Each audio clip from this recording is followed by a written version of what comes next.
Centuries ago, they gave birth to the legend of a magical, massive giant named Finn McCool. Finn McCool was a wonderful giant. He was 16 meters tall. He was loved by everybody in this area. People years ago didn't understand how the causeway was made, so they came up with the idea that Finn McCool the giant made it. So he lived here with his wife Una and his son Ashing. Una McCool, Finn's wife, was not a giant. In fact, she was a beautiful local girl. A typical scenario in many folk tales where the giant is kind. It is noteworthy that many giants have mortal women as wives. One of the questions is, what happens when giants are not loners? Very often they seek mates as a part of their urge, and when they do, they often are looking to mortal women, often very beautiful mortal women. The Giant's Causeway is on a piece of Irish land that is only 20 miles across the sea from Scotland. It's the proximity between the two nations and a rivalry that goes back centuries that many believe sparked the story of how the Giant's Causeway was built and destroyed. One day, Finn was going for a walk and he heard about the Scottish giant Benandonner. And the Scottish giant was showing off, saying he was bigger and better than Finn McCool. And he said he was going to come over here and steal away all of Finn's possessions and take away all of his land. So as you can imagine, Finn was absolutely annoyed about this, completely bad-tempered. The legend said that Benandonner had begun to build a causeway in order that he could come across and fight Finn McCool and put an end to their rivalry forever. Finn, hearing of this, began to do exactly the same from here in North Antrim. The two met in the middle, and there was a massive fight between the two of them, in which the causeway was scattered. So what we have today is this, the beginning of the causeway here, the Atlantic Ocean in the middle, and then on the other side in Scotland, in the island of Staffa, we have the other side of the causeway. Another popular version of the story shows the wit and cunning of Finn McCool and adds a little Irish humor to the dark giant's tale. In this story, Finn builds the long causeway to Scotland to challenge Benandonner. But so exhaustive was that work that he came back and promptly fell asleep, and was sleeping a fine sleep when the other giant from Scotland decided to come over the causeway. And Finn's wife woke up and heard the giant approaching, and the giant came steaming ashore, crying out, "Where's that coward McCool? I'll battle him now." So Una came up with a wonderful plan. She was a very clever lady. And what she did was she ordered Finn to get into the cot. She put a little bonnet over his head and he pretended to be the baby. Benandonner comes across to North Antrim and finds Finn's wife with the baby in the cradle. "Where's Finn McCool? Where's Finn McCool?" And Una says, "He's left me with the baby." And he says, "That's a very fine baby." And she says, "Yes, it is." And she says, "He's like his father." Now, this terrifies Benandonner, who says, if the child's like that, what is the father going to be like? And flees, scattering the giant's causeway behind him. Some even believe one of the massive boulders left behind by volcanic activity millions of years ago is Finn McCool's shoe. There's a story at the causeway that when Finn was running away from the Scottish giant Benandonner, because he saw that he was far too big for him to fight, he ran so fast that he lost one of his boots. And this boot can now be found here at the causeway, and this is it, the 16-meter giant's boot. We have actually had a forensic anthropologist who has studied the boots and measured the boots and the width, the length, the height of the boot, and has worked out the size that Finn McCool's feet would have been size 95. The tale of Finn McCool was able to thrive because of the rich tradition of Irish storytelling. But the Emerald Isle is not the only place where legends of giants have taken root. The tradition of the American tall tale giant is a completely different tradition. Paul Bunyan is probably the best one to take a look at. Paul Bunyan was a leader of men, certainly larger than life. With one swing of the axe, he could cut 40 acres. The stories of this rugged individualist gave countless men in a dangerous profession an immortal frontiersman to look up to. You're watching Giants, Friend or Foe, on the History Channel. The legends of giants have haunted mankind since storytellers first told tales. You can find giant stories in almost every culture. And there's kind of a base myth that links these stories together, and that's the idea that there was an older race. In a time before time, the world was populated by a race of giants, and that when the human race came, they had to do battle with the giants to find their own place in the world. The rock formations of the American desert Southwest are some of the most massive and remarkable works of nature on the planet. Modern science can explain away these towering boulder tapestries by citing volcanic activity that occurred here 1 million years ago. But to the native people who once walked these lands, these rocks are what is left of a race of giants. The Pawnees believe that before there were men, there were these race of giants, and there was a great creator, but the giants did not believe in that creator. And as a result, the creator distributed their remains in the landscape as stone mountains and hills.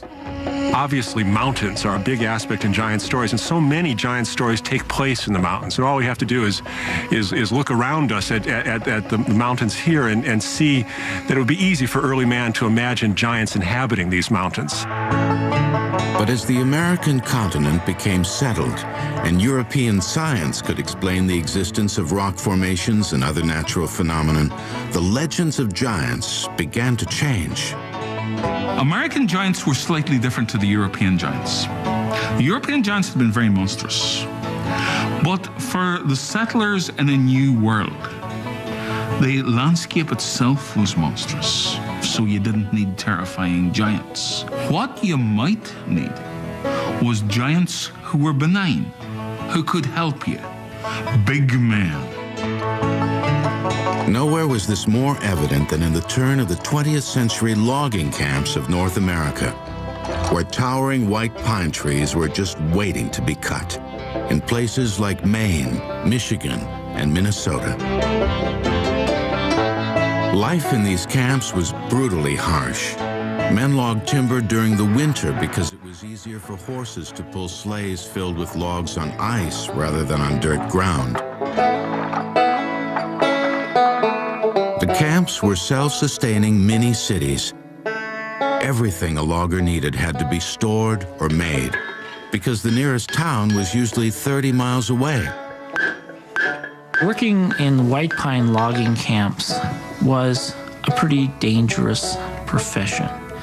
You were constantly fighting the elements. You were moving heavy trees. So fear of death was probably on the minds of these jacks. These people are traveling out in cold climates, cutting down trees, very sharp axes. Once you're hit by an axe, the likelihood that you can get back to a hospital is slim to none. It's a rough kind of life. As many as 300 camps operated during a winter in Minnesota alone. The difficult work and the extreme conditions were the perfect proving ground, not only for physical strength, but mental escape through storytelling. The character that was most talked about was a mythic figure who was as big as the nation itself. In the new developing American continent, there were plenty of big men. Now, these were not physically big men, but they were heroes, men who were carving out areas of the new country. And gradually, they began to assume giant status, just as in ancient Europe. Some of the great kings and heroes had assumed giant and superhuman status. By the early 1900s, the name of only one giant dominated the tales told round the fire in lumberjack bunkhouses: Paul Bunyan. It's believed this Goliath was an amalgam of several backwoods giants whose stories were told in the 1800s. Paul Bunyan, in the earliest stories, was not a giant. The earliest stories emphasize his cleverality, his intelligence. It's only later that they start expanding, and he starts growing as the stories develop. He starts as a very strong man and becomes an impossibly large man, someone who's responsible, really, for the creation of all the natural features of the West. Many of the Paul Bunyan legends fit into the idea of tall tales. There are many of these kinds of giant exploits where the scale is greatly exaggerated. A tall tale characterization of the American spirit, an individuality and an independence. They find in Paul Bunyan a character who represents them, represents the loneliness, the separation, the feats of strength, and he's impossibly large and impossibly great. He's someone that if there's ever a competition, you can finish the competition by saying, well, you may have finished off 16 flapjacks, you may have cut down a dozen trees today, but you'd never be able to beat Paul Bunyan. Paul Bunyan represented to the lumberjack, the men who worked in the woods, as somebody who could not be stopped. There was no obstacle, no problem too big. He was a giant, but he was a thinking giant. He was a mental Hercules. Everything about Paul Bunyan was larger than life. He dragged his axe and created the St. Lawrence Seaway. He could clear a forest in a day. He's one of us, but he's better, stronger, and more powerful than any of us. People are always involved in these contests of strength, but nothing compares to Paul Bunyan. If Paul Bunyan could do those things, then you could go out the next day and face the cold. You could face any obstacle that Mother Nature or the foreman or anybody else could throw at you because you were a lumberjack and you were strong. The stories were meant to bolster the spirits of workers in the logging camps, accenting the camaraderie that was so important to these men. The tales became an instant success. Though Paul Bunyan was known as a rugged individualist who could level a mountain, he was also known for having a kind heart. At his side was his trusted friend, Babe, the blue ox. Even the story of how Paul found Babe is the stuff of heartfelt kindness. In the winter of the blue snow, Paul saw this little small thing almost frozen to death in the snow, and he picked him up and he held him in his hands. It was a little calf, and this little calf responded to Paul's kindness, and it grew and grew and grew, and he called him Babe because he was small. When Paul and Babe played, their footprints created the Great Lakes. When Paul wanted a place for Babe to lie down and rest, he cleared all the forests he could see. That's why there's so few trees in North Dakota. Babe became Paul's best friend, his ally, his major worker to help him move the timber, and became almost as large in life as Paul Bunyan. Paul Bunyan is probably the most prominent example of these giants that have been associated with American legend. In many cases, they've also entered or were created by popular culture, building on this need of some common American identity. And though a handful of stories about Paul were told during the first few years of the 20th century, he didn't become truly famous until 1914. That year, an advertising copywriter named W.B. Laughead wrote a pamphlet for the Red River Logging Company featuring Paul Bunyan. For the first time, Paul and Babe came to life in the printed word, and Laughead's stories and drawings made them household names. Laughead is the one who basically created most of what we think of in terms of Paul Bunyan. He's the one who turned Paul into a giant. He created Babe the Big Blue Ox. And so this is really kind of like the Ronald McDonald of his time. Paul Bunyan was a corporate logo. It started out slow, but the legend of Paul Bunyan caught on, and within a few years, people all over the country were reading about this legendary figure. And Paul shows up at helping out in the oil fields and shows out on the West Coast, cutting the big redwood trees. And later on, you have Paul Bunyan stamping out 40 acres of forest fire in one shot. There is a real difference in the way modern people tell these stories. In a way, we're mimicking the stories of the past because there's resonance for us. We enjoy those stories. We enjoy the idea of thinking that Paul Bunyan created the Great Lakes. It's fun to think of it, but we don't need it anymore in the same way that primitive people needed these stories to explain natural phenomena. At the Forest History Center in Grand Rapids, Minnesota, the memory of Paul Bunyan has never faded. Here, volunteers struggle to recreate the harsh conditions of the North Woods logging camps. Oh, well, that hand belonged to Paul Bunyan. Paul Bunyan became the darling of songwriters who penned wild tales of the giant and how his mighty acts changed the face of the nation. The soundtrack that keeps the work moving is gleaned from the pages of the past, when lyrics of Paul Bunyan's deeds helped inspire loggers during the long, frigid winter. All the lumberjacks, I think there's a little bit of Paul Bunyan. And Paul Bunyan didn't die. Paul Bunyan lives on. Unlike a lot of our folk heroes, our giants, when you hear the distant thunder, that's not thunder, that's Paul Bunyan and Babe. They're playing, they're romping up there. They still exist in our minds and our hearts.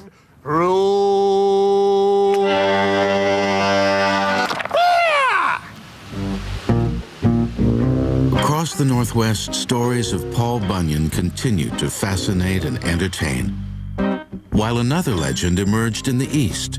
John Henry can hold two 10-pound hammers, one in one hand, one in the other, and single-handedly drill through a mountain. So there's no dynamite necessary. He carried the hopes and dreams of the American working class, overcoming impossible odds. You're watching Giants, Friend or Foe, on the History Channel. With the swing of a sledgehammer, he carved himself an indelible place in American history. He brought down mountains and built railroads. He died for what he believed in and became a giant among men. His name was John Henry, working class hero. In the songbook of American folk music, few characters have had more than a dozen ballads written about them. But John Henry, a mythic man turned giant, has more than 100 songs detailing his exploits. John Henry was a steel-driving man. He died with a hammer in his hand. That's the way that the story works. The legend is that John Henry is a hammer man, drives a sledgehammer, hits a drill, tunneling through a mountain. A group of engineers come along with a steam drill. The steam drill, they say, is going to outperform John Henry, and John Henry challenges the engineers with the steam drill to a race. It speaks especially to the conflict of industry and the displacement of humans. The legend of John Henry was born in the mountains of West Virginia in the decade following the American Civil War. Railroad lines were being carved from the landscape, and there were not enough laborers to do the difficult jobs. In many instances, inmates from prisons near the new rail lines were commandeered to do the toughest and most dangerous work. One of the worst jobs on the railroad was building tunnels, pounding holes in a mountain and then blasting it with explosives. It's terrible work. Its idea was that you drive a kind of hole about 4.5 inches wide, a pilot hole into the side of the mountain, put dynamite in it, and explode it.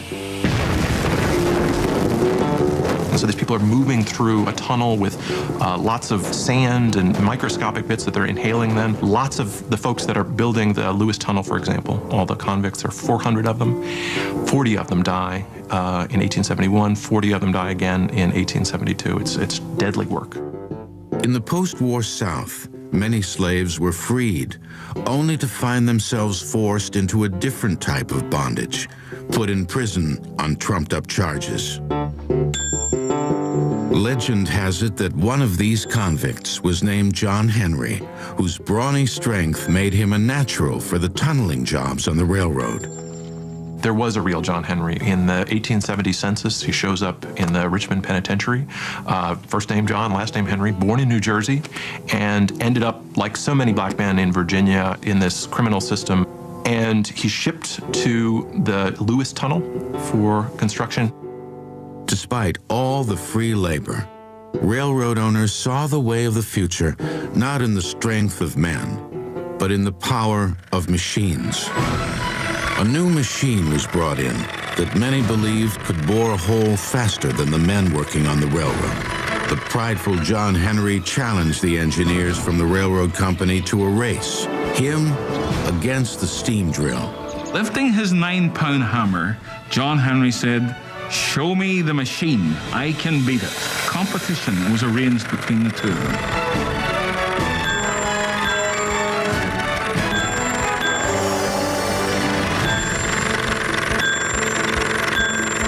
John Henry was actually able to work faster than the steam engine, but he was so determined to defeat the machine, he collapsed from exhaustion and fell to his death. John Henry's heart cracked, and he collapsed.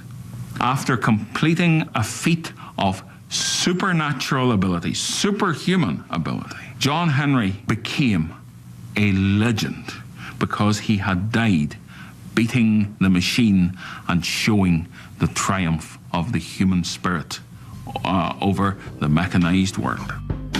Remember, this is right after the Civil War. A lot of the discussion about black men tends to be that they're lazy and that they don't work hard enough and these sorts of things. And here's a story about a man who works terribly hard, so hard, in fact, that it kills him. So that's part of the reason, I think, why the story catches on, why people pass that story about a strong, powerful man like John Henry. The tale of John Henry lay dormant for several decades until the early 1920s, during the Harlem Renaissance, when black writers were looking for heroes to turn into giants. Sterling Brown writes poetry about John Henry. Zora Neale Hurston travels through Florida picking up stories about Moses and about John Henry and how great and powerful John Henry is. Fred Becker is an artist who draws these wild, they become steel engravings of John Henry. Without one arm is an octopus and another arm is a freight train. He's a powerful, powerful man who goes through hell and climbs back out again. And so in the Harlem Renaissance, he goes from being a little bit sad song into a powerful and strong and virile man. It shows a giant of a man, a superhuman man, which American giants became. In the 1930s, he grew larger. He has become politicized because of the idea of a worker who is oppressed by the industrial corporate system. He becomes a perfect symbol for the Communist Party. Here's a powerful man with a sledgehammer who's fighting against the capitalist machine right beside him. John Henry becomes one of the ways in which the Communist Party is pointing to its working class roots. There's a giant who they call John Henry, stood taller than a railroad tree. Though he come from smaller beginnings, he's still taller than the UN. Songwriters of the time took advantage of the historically rich stories about John Henry and of the men who died building the nation's railroads.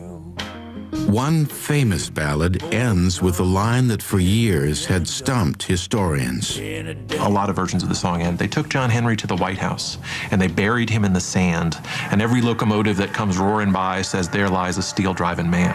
It's an odd way of ending a song. It's kind of peculiar that John Henry was so important that he was taken to the White House, and there's no railroad at the White House, and there's no sand really at the White House. It just doesn't make that much sense. But in doing research for a book on John Henry, author Scott Nelson came across some photos of the old Virginia penitentiary, from which many railroad workers were recruited. I'm looking at the picture of the Virginia Penitentiary, I'm humming the song, wandering around the house, and I sing the last bar of the song, and I look at the Virginia Penitentiary. There's a huge White House. There's a railroad running by it, and there's sand all around it. The penitentiary was torn down in 1990. During excavation, a mass grave for prisoners was discovered between a large white house and the railroad tracks. The place where they found the bodies was right next to the old White House, the Richmond Penitentiary, near where the railroad ran by, buried in boxes, piano-sized boxes, 5 or 6 men at a time, with layers of sand beneath each one of the boxes. They took John Henry to the White House. They buried him in the sand, and every locomotive that comes roaring by says, "There lies a steel-driving man." It was a chilling and strange story. Bury me in that White House sand.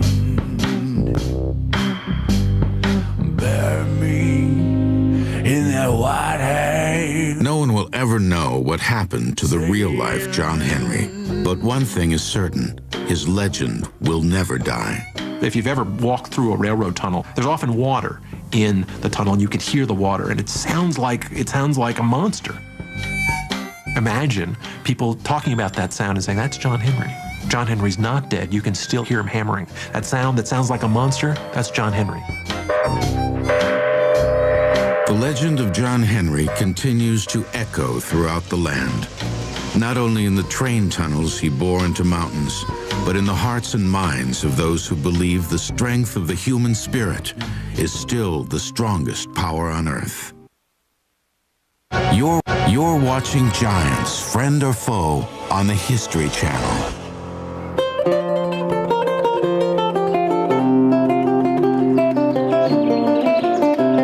In a small country cafe nestled in the hills of northern France, a storyteller weaves wild tales of the region's mysterious past. The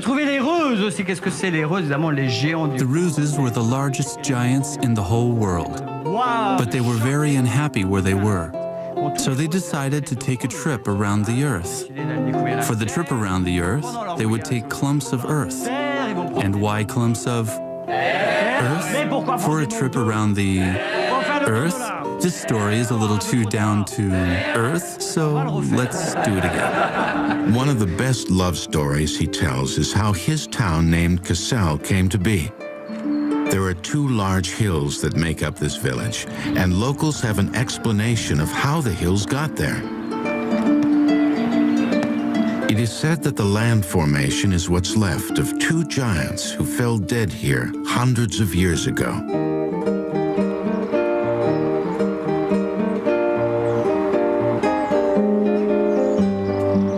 Northern France and most of neighboring Belgium are the stomping grounds of age-old giants. To the people living in this region, giants are more than just fictional characters to be celebrated.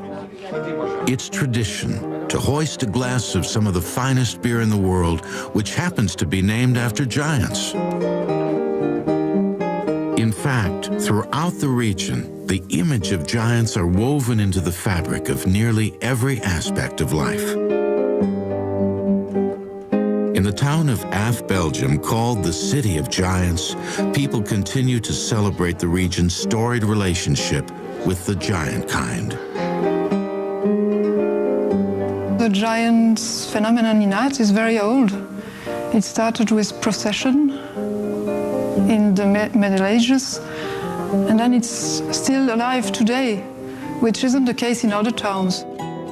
The custom of honoring giants by parading them in processions began in the Middle Ages.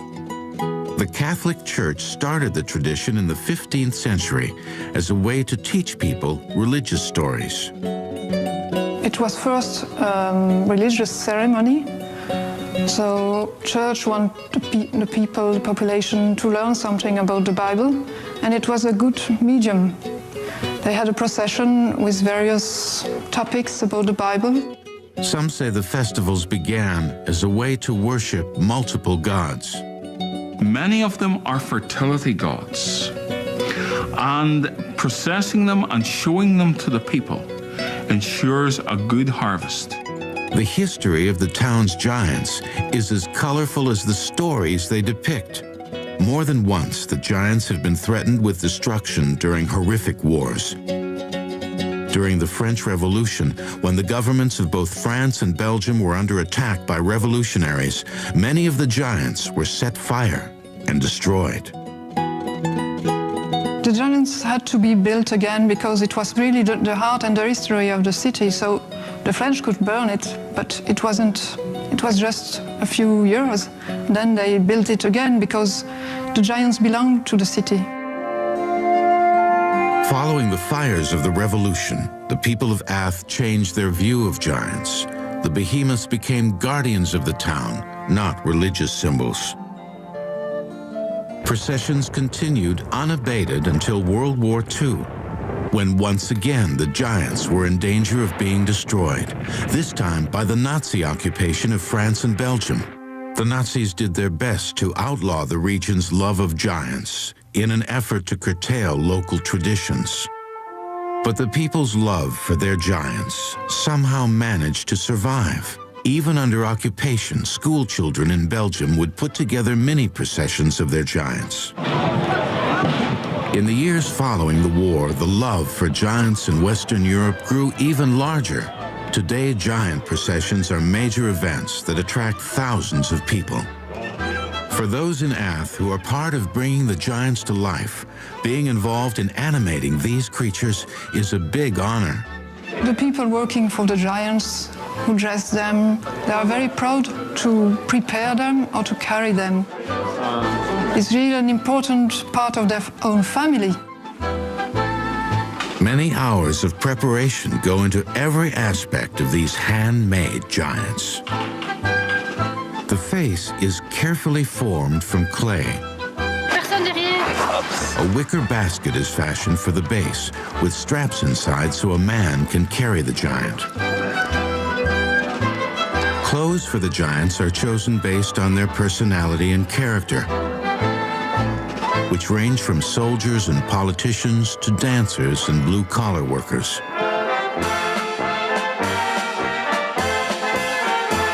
Usually, one man carries a giant through the town, though getting him into one of those rigs can be. A team of carriers takes turns moving a giant on the streets, while the sounds of marching bands thunder off the walls of centuries-old buildings.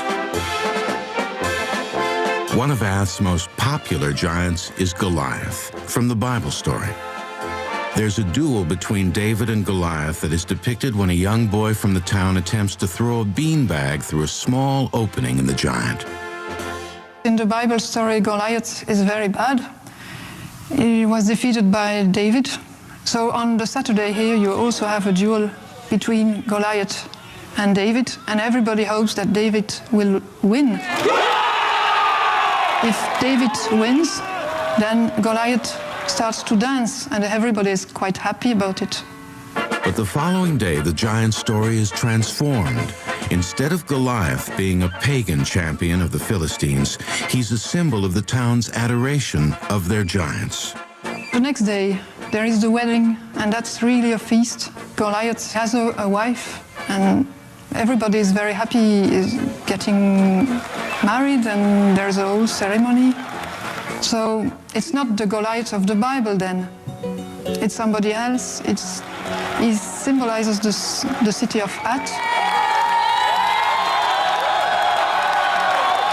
Year after year, people from all over Western Europe pack the city to see the processions, carrying on a tradition they say will most likely live for another 500 years. Around the world and well into modern times, icons and images of famous giants not only taught important lessons, but had the power to sell canned peas. Ho, ho, ho. Green giant. You're watching Giants, Friend or Foe, on the History Channel. Giants.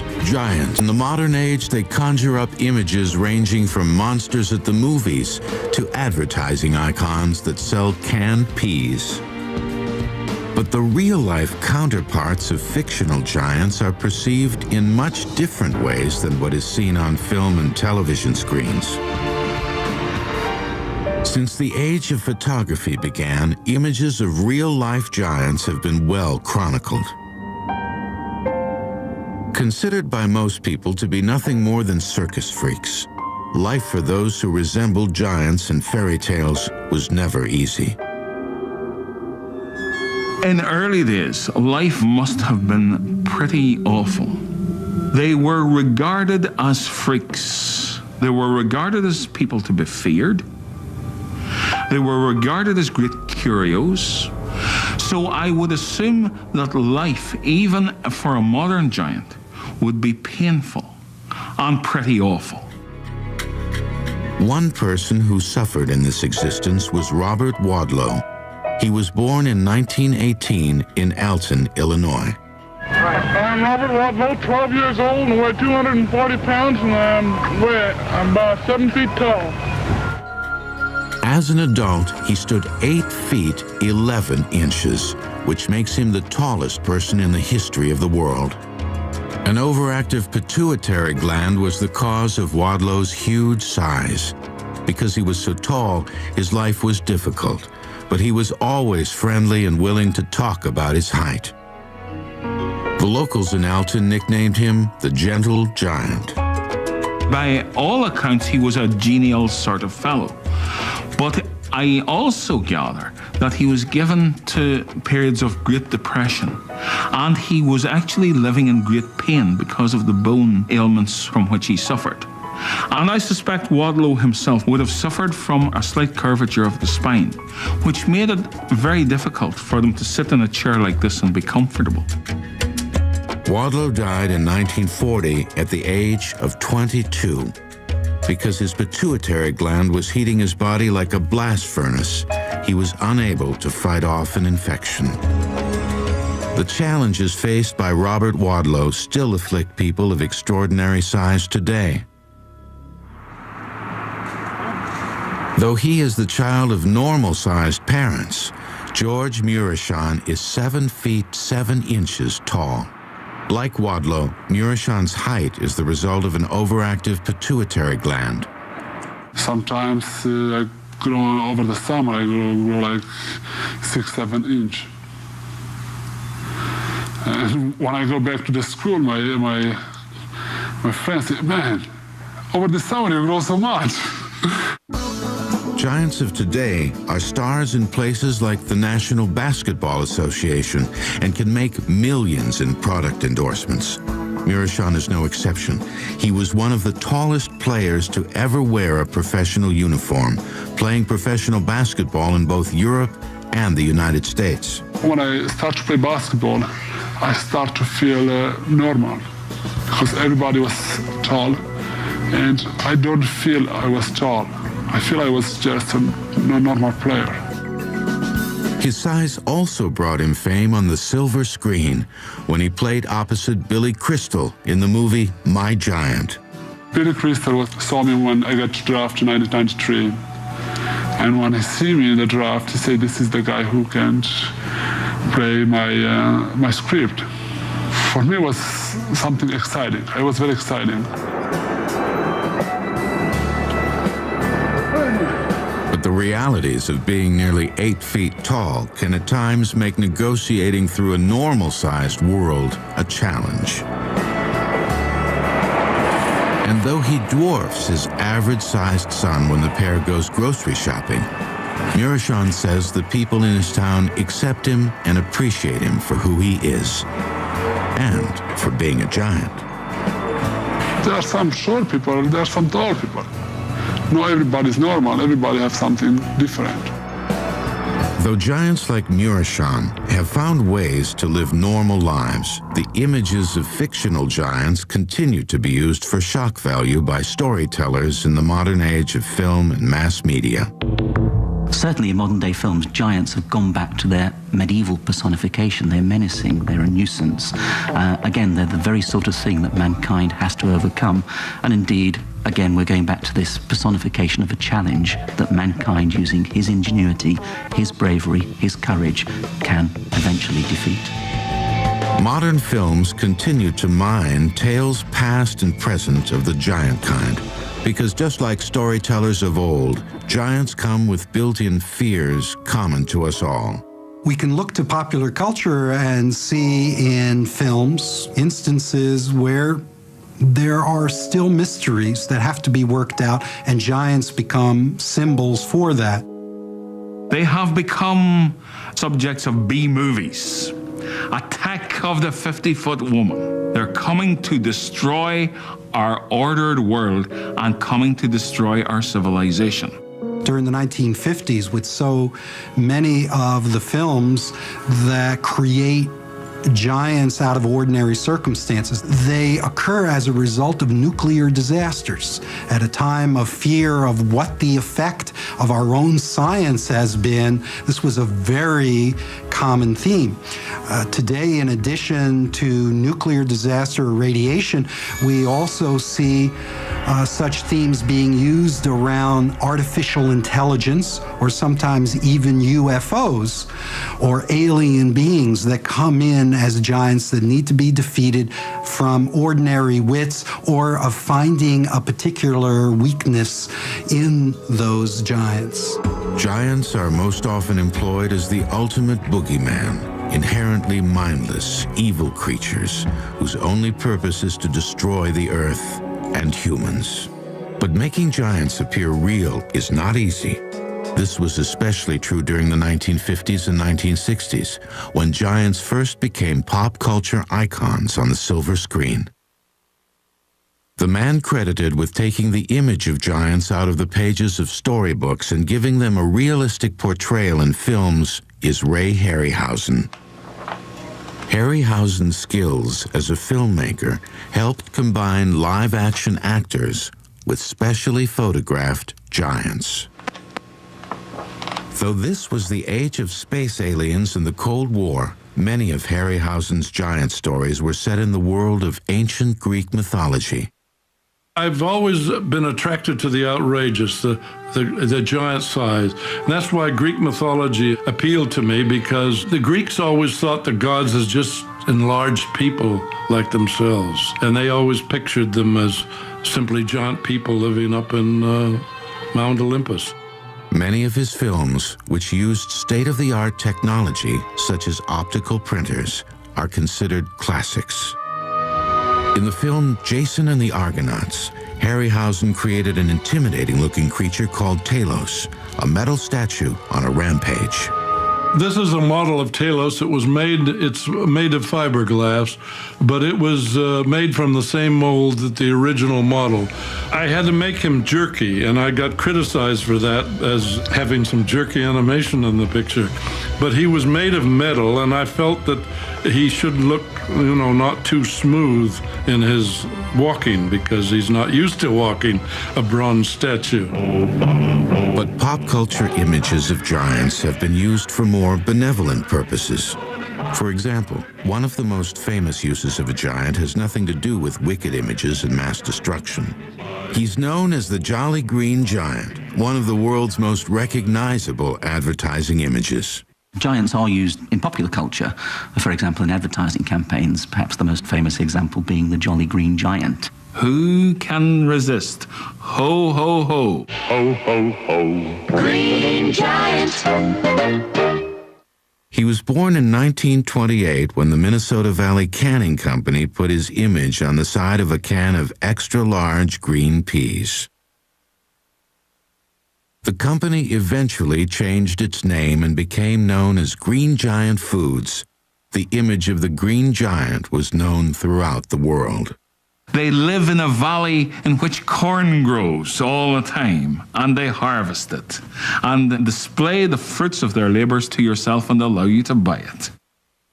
Giants often appear in advertising because they seem to show the huge scale and sometimes appeal of the product as a result.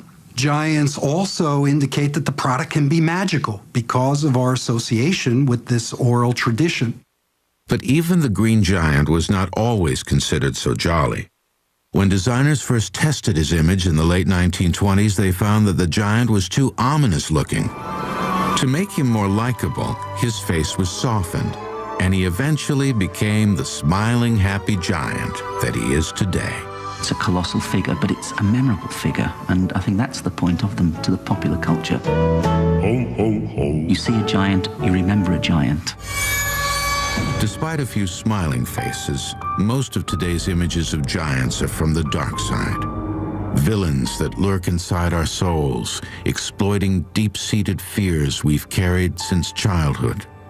Giants are figures of dreams, and children dream about giants. I know that I myself, when I was about 5 years old, I had a recurring nightmare of a 2,000-foot lion. I think giants represent our fears sometimes in our dreams, and it's natural that out of those dreams come stories of giants. Giants are the personification of all the problems that mankind must overcome in this hostile world. And often it's a very ordinary person. Take the story of David and Goliath. If you notice with that story, David is very small, Goliath a titan, and yet David, with his ingenuity, is able to overcome the titan Goliath.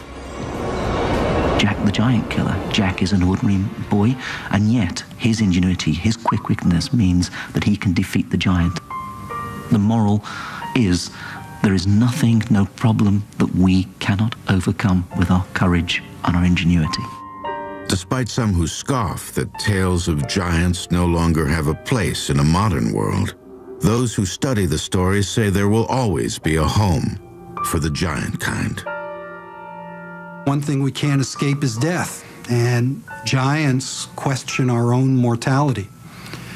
And so I think you're going to see stories about giants persist a long time, as long as people are born, grow up, and die. It's interesting, of course, how many characters from history become perceived as giants, and perhaps we can explain that with a modern example. One of the things that people often say when they meet Hollywood actors or rock stars is, "Oh, he's a lot shorter than I thought he'd be." And if you think back to the distant past, of course, our ancestors are hearing these stories of King Arthur, of Robin Hood, and the great things that they can overcome. So, of course, in their consciousness, these people are being perceived as giants. And perhaps if they were to meet Robin Hood, King Arthur, even Jack the Giant Killer, they might, in whatever the dialect of their day was, say, "Ooh, that King Arthur, he's a lot shorter than I thought he'd be." They still maintain the power to terrify us, but also they still retain the power to make us curious and buy whatever products they come to offer. They are tales that have captivated us for centuries, superhuman forces beyond explanation. We all have giants we have to conquer, and I think that will always be true of the human race. They are the shadows in the night to be feared, and the last hope in dire circumstances. They have prowled the earth since time began, and will continue to stalk us until the sun sets for the final time on the land of humans and giants.